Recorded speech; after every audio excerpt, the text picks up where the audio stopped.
What's up guys? If you're new to the channel, welcome. My name's Chris. I do videos about my fitness and training.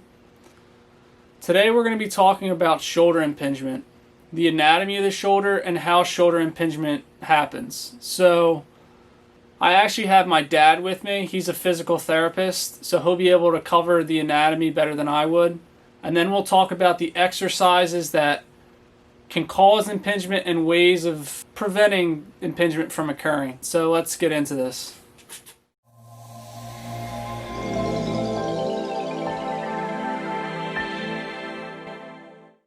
Hey folks, how you doing today? As Chris said, I am a physical therapist. My name's John. I've been doing physical therapy for over 25 years, and I've dealt with a lot of people I've treated a lot of people that have had impingement syndrome. And before we get into that, I'd like to talk a little bit about the anatomy of the shoulder. It's a ball and socket type joint, the ball being the humerus. That's the part of your arm, and the socket part comes off the scapula, the labrum of the scapula, and it sort of sits like a T, and then the ball or the head of the humerus sits on top of that T, and it moves around, slides around, and has a lot of different movements, just like you see when you move your shoulder around. Now the scapula, this is the back part of the scapula, it holds your rotator cuff muscles, and they're numbered here. This is the supraspinatus, this is the infraspinatus, this is the teres minor, and that's the back part of your scapula. And on the front, you'll see the subscapularis. That sits on the inside of your scapula. Each of these muscles, as they go out towards the head of the humerus, becomes tendinous.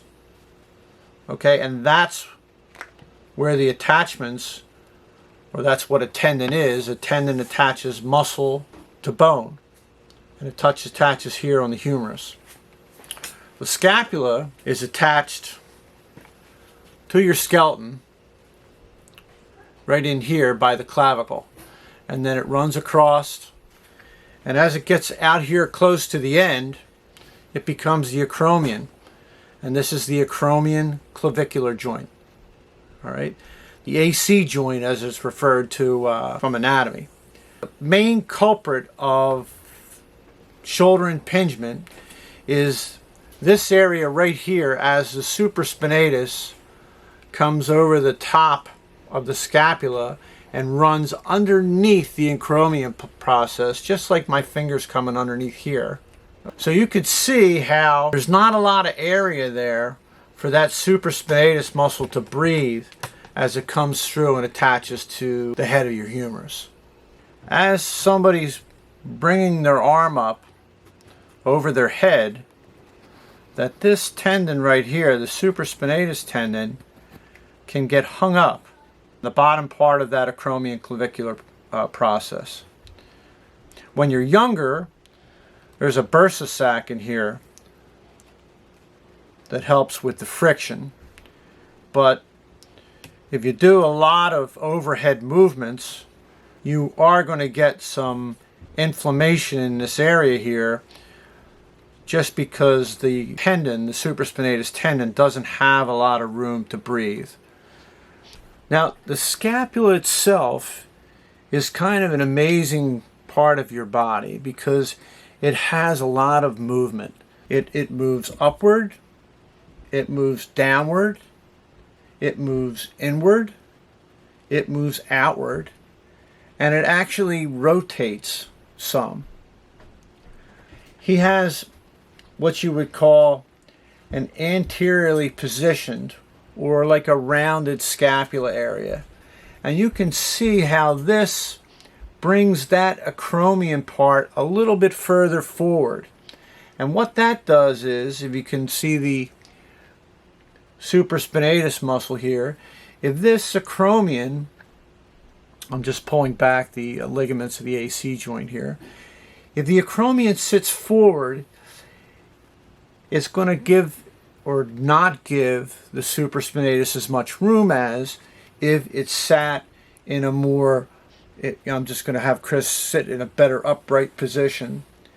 Now see how when he moves into that more upright position, the supraspinatus will have a little bit more room to breathe than it would in that forward position, where it sort of covers the supraspinatus tendon a little bit more as it comes out and attaches to the head of the humerus. That is the area where impingement occurs. So we went over the anatomy of the shoulder. Now we're going to get into the exercises that can put you at higher risk for shoulder impingement. We're just going to cover 3. The first is going to be the bench press. So posture and form are the 2 key things that you need to keep in mind to prevent shoulder impingement from occurring. When performing the exercise with good form and good posture, you're going to put yourself at a less likelihood of getting shoulder impingement. So as you're laying here flat on the bench, me personally, I bring myself up towards the bar because that allows me to bring my butt and my back closer together, putting an arch in my lower back. And when that occurs, that's actually making my shoulders come down towards my butt and inward towards the bench. Now my shoulders are going to be taking less of the weight as I bring it down towards myself.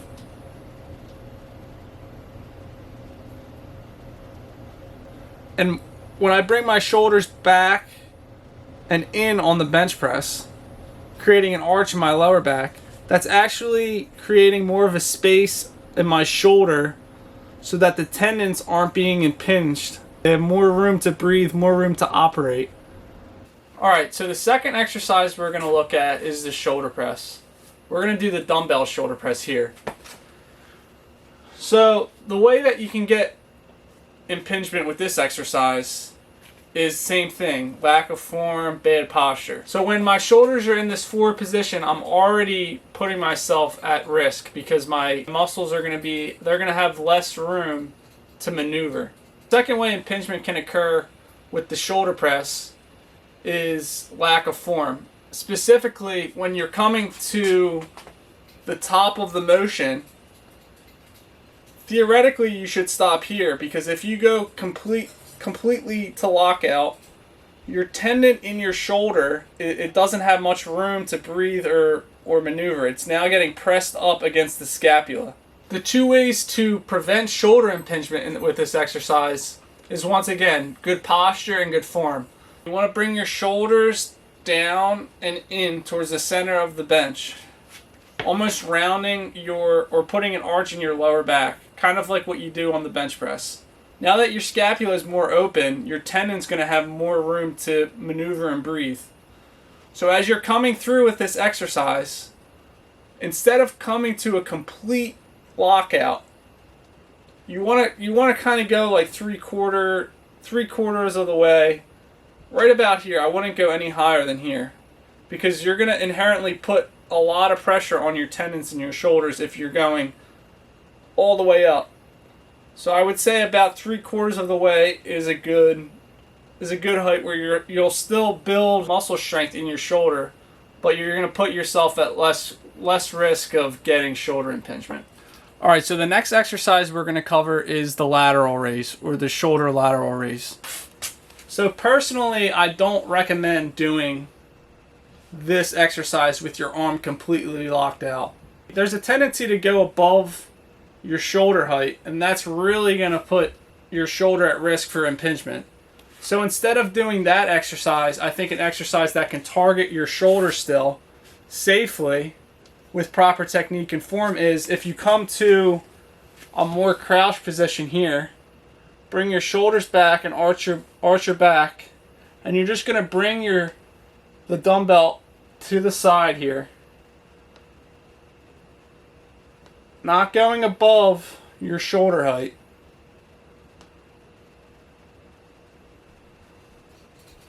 We went over the anatomy of the shoulder, the exercises that could put you at higher risk for shoulder impingement, and now we're going to be talking about exercises that can help with shoulder impingement. 2 of the exercises that I really like to give people that have had shoulder impingement that want to recover and get back to doing exercises. One of them is bilateral shoulder extension with a TheraBand, a simple rubber band type exercise.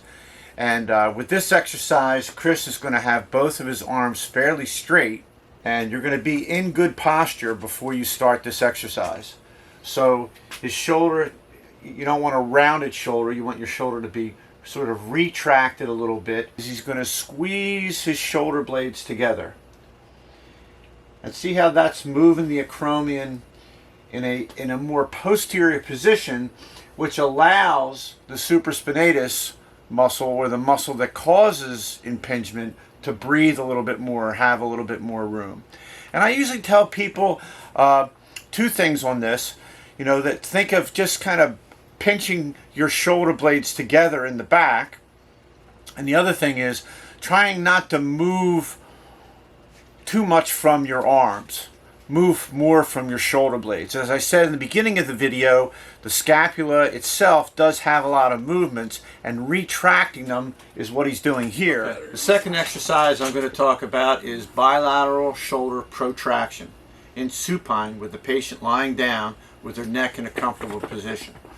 Chris is going to hold both of the weights in a straight arm position, and from that position, with his arms straight, he's going to raise his shoulder blades up off the table and then back down.